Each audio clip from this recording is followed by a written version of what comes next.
नमस्कार, स्वागत है आप सभी का डीडी न्यूज के इस विशेष सांकेतिक भाषा के बुलेटिन में। आपके साथ मैं हूं संध्या शर्मा और मेरे साथ है मेरी सहयोगी दीपाली।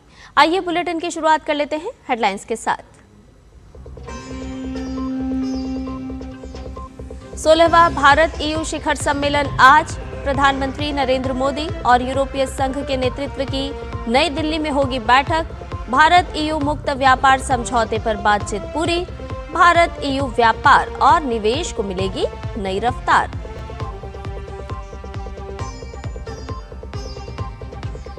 राष्ट्रपति द्रौपदी मुर्मू गणतंत्र दिवस परेड में भाग लेने वाले आदिवासी मेहमानों, झांकी कलाकारों, एनसीसी कैडेट्स और एनएसएस वॉलंटियर्स से करेंगी मुलाकात।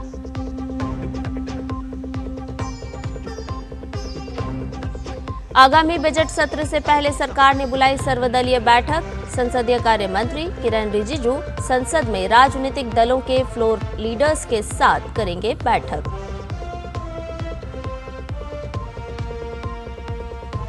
अमेरिकी राष्ट्रपति डोनाल्ड ट्रंप ने दक्षिण कोरिया से आयात होने वाले ऑटोमोबाइल और दवाइयों पर टैरिफ 15% से बढ़ाकर किया 25%। ट्रंप ने दक्षिण कोरिया पर व्यापार समझौते को लागू नहीं करने का लगाया आरोप।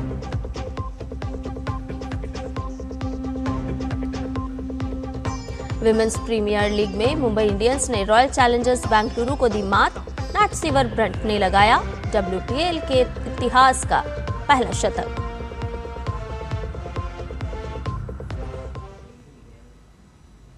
और अब सभी खबरें विस्तार के साथ। भारत यूरोपीय संघ सहयोग में विस्तार की दिशा में आज का दिन अहम माना जा रहा है। नई दिल्ली में आयोजित 16वें भारत यूरोपीय संघ शिखर सम्मेलन पर दुनिया भर की निगाहें हैं, जिसमें विभिन्न क्षेत्रों में सहयोग बढ़ाने से जुड़े बड़े फैसले संभावित हैं। प्रधानमंत्री नरेंद्र मोदी यूरोपीय परिषद और यूरोपीय आयोग प्रमुखों के साथ बैठक में शामिल होंगे। यूरोपीय परिषद के अध्यक्ष एंटोनियो कोस्टा और यूरोपीय आयोग के अध्यक्ष Ursula von der Leyen PM के साथ प्रतिनिधिमंडल स्तर की वार्ता भी करेंगे। भारत EU शिखर बैठक को लेकर दोनों पक्ष बेहद उत्साहित हैं। आज शिखर सम्मेलन से इतर भारत यूरोपीय संघ व्यापार मंच के आयोजन की भी संभावना है। भारत और यूरोपीय संघ के बीच वर्ष 2004 से रणनीतिक साझेदारी है। 15वां भारत यूरोपीय संघ शिखर सम्मेलन 2020 में वर्चुअल माध्यम से हुआ था। भारत और यूरोपीय संघ के संबंधों में कई क्षेत्रों में लगातार विस्तार और मजबूती देखने को मिल रही है। सोमवार को यूरोपीय परिषद और यूरोपीय आयोग के अध्यक्ष नई दिल्ली के कर्तव्य पथ पर आयोजित 77वें गणतंत्र दिवस समारोह में मुख्य अतिथि के तौर पर शामिल हुए। यूरोपीय आयोग प्रमुख ने इसे जीवन भर का गौरव बताया। भारत और यूरोपीय संघ ने प्रस्तावित मुक्त व्यापार समझौते के लिए अपनी बातचीत सफलतापूर्वक पूरी कर ली है। वाणिज्य सचिव राजेश अग्रवाल ने बताया है कि भारतीय नजरिए से ये व्यापार समझौता संतुलित और भविष्योन्मुखी है, जो यूरोपीय संघ के साथ भारत के बेहतर आर्थिक एकीकरण में मदद करेगा। वाणिज्य सचिव ने भरोसा जताया कि इससे दोनों अर्थव्यवस्थाओं में व्यापार और निवेश को नई गति मिलेगी। उन्होंने बताया कि समझौते की घोषणा मंगलवार को की जाएगी।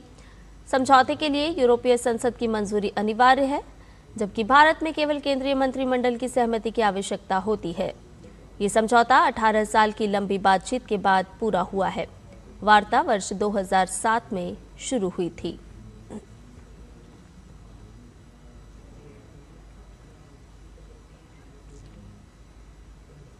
राष्ट्रपति द्रौपदी मुर्मू आज गणतंत्र दिवस परेड में भाग लेने वाले आदिवासी मेहमानों, झांकी कलाकारों, एनसीसी कैडेट्स और एनएसएस वॉलंटियर्स से राष्ट्रपति भवन में मुलाकात करेंगी।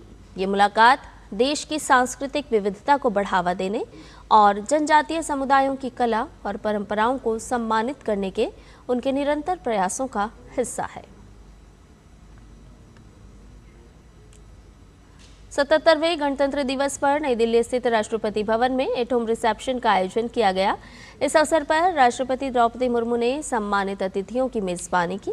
कार्यक्रम में उपराष्ट्रपति सीपी राधाकृष्णन और प्रधानमंत्री नरेंद्र मोदी के साथ साथ यूरोपीय परिषद के अध्यक्ष एंटोनियो कोस्टा और यूरोपीय आयोग की प्रमुख उर्सुला वॉन डेर लेयन भी शामिल हुए।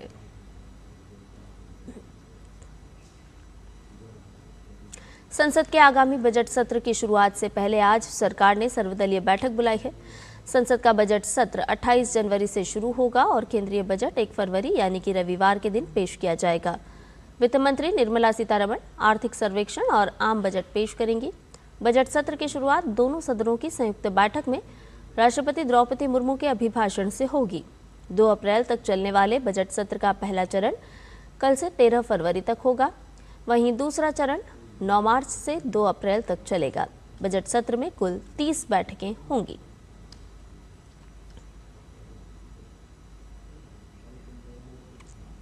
केंद्रीय सूचना एवं प्रसारण राज्य मंत्री डॉक्टर एल मुरुगन ने तमिलनाडु की डीएमके सरकार पर तीखा हमला बोलते हुए कहा कि राज्य सरकार जमीनी हकीकत से मुंह मोड़ रही है। उन्होंने कहा कि मुख्यमंत्री मदुरै जाकर भी देख सकते हैं कि वहां किस तरह के हंगामे हो रहे हैं, लेकिन सरकार हालात सुधारने के बजाय लगातार जनता को ही दोष देने वाले संदेश दे रही है। डॉक्टर एल मुरुगन ने आरोप लगाया कि कभी एक दिन तो कभी रविवार को बंद का ऐलान कर राज्य सरकार भ्रम की स्थिति पैदा कर रही है।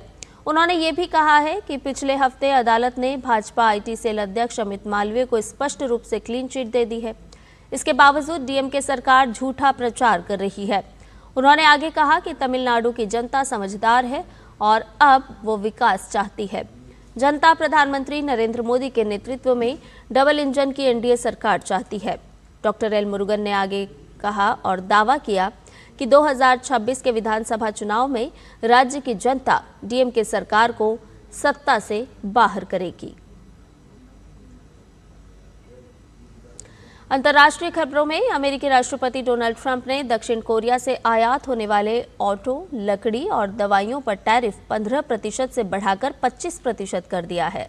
ट्रुथ सोशल पर डोनाल्ड ट्रंप ने ऐलान किया कि चूंकि कोरियाई विधायिका ने हमारे ऐतिहासिक व्यापार समझौते को पारित नहीं किया है, इसलिए ऑटोमोबाइल, लकड़ी, फार्मा और अन्य से जुड़ी वस्तुओं पर टैरिफ 15% से बढ़ाकर 25% किया जा रहा है। हालांकि यह अभी स्पष्ट नहीं है कि संशोधित टैरिफ दरें लागू हो चुकी हैं या नहीं। ये निर्णय ऐसे समय में आया है जब दक्षिण कोरिया अमेरिका के आयातित सामानों का प्रमुख स्रोत बना हुआ है। वाणिज्य विभाग के आंकड़ों के अनुसार 2024 में दक्षिण कोरिया ने अमेरिका को 132 अरब अमेरिकी डॉलर मूल्य के उत्पाद निर्यात किए थे। प्रमुख शिपमेंट में ऑटोमोबाइल और ऑटो पार्ट्स के साथ साथ सेमीकंडक्टर और इलेक्ट्रॉनिक्स शामिल हैं, जिन क्षेत्रों में अब बढ़े हुए टैरिफ के कारण कीमतें बढ़ सकती है। रूस यूक्रेन के बीच जारी सैन्य संघर्ष पर व्हाइट हाउस की प्रेस सचिव कैरोलिन लेविट ने बताया कि राष्ट्रपति डोनाल्ड ट्रंप लगातार शांति बहाली के लिए सक्रिय हैं। फिलहाल रूस या यूक्रेन के नेताओं से किसी कॉल का शेड्यूल नहीं है। वहीं यूक्रेन के राष्ट्रपति ज़ेलेंस्की ने कहा है कि रूस यूक्रेन वार्ता रविवार को फिर शुरू हो सकती है और इसके साथ ही उन्होंने सहयोगियों से दबाव बनाए रखने की अपील भी की है। इजराइल को गाजा में लगभग 840 दिन तक बंधक रहे पुलिस अधिकारी रान ग्विली की शव मिला है। रान ग्विली गाजा में आखिरी बंधक थे। उनके परिवार ने अपने घर बेटार के बाहर मीडिया से बातचीत में कहा कि अपने बेटे पर गर्व उनके दुख से बड़ा है। उन्होंने इजराइल की जनता और सुरक्षा बलों के साथ साथ अमेरिका के राष्ट्रपति डोनाल्ड ट्रंप और उनके प्रतिनिधियों का भी धन्यवाद किया, जिन्होंने इजराइल और हमास के बीच वार्ता में मदद की थी। खेल की खबरों में विमेंस प्रीमियर लीग में कल खेले गए मैच में मुंबई इंडियंस ने रॉयल चैलेंजर्स बेंगलुरु को 15 रनों से हरा दिया। मुंबई ने पहले बल्लेबाजी करते हुए 4 विकेट पर 199 रन बनाए। मुंबई की ओर से नैटसीवर ब्रेंट ने नाबाद 100 रन बनाए। ये विमेंस प्रीमियर लीग के इतिहास का पहला शतक रहा है। जवाब में आरसीबी की टीम 9 विकेट पर 184 रन ही बना पाई। आरसीबी की ओर से ऋचा घोष ने 90 रन की पारी खेली। आरसीबी की टूर्नामेंट में लगातार दूसरी हार है। वहीं इस जीत के साथ मुंबई की टीम अंक तालिका में दूसरे स्थान पर पहुंच गई है।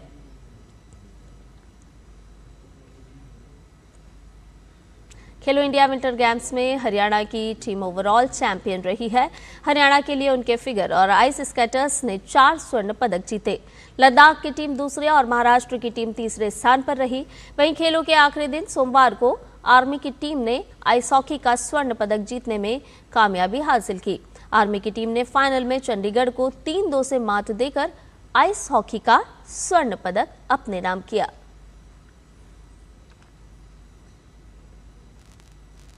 और मुझे और मेरी सहयोगी दीपाली को दीजिए अनुमति। नमस्कार।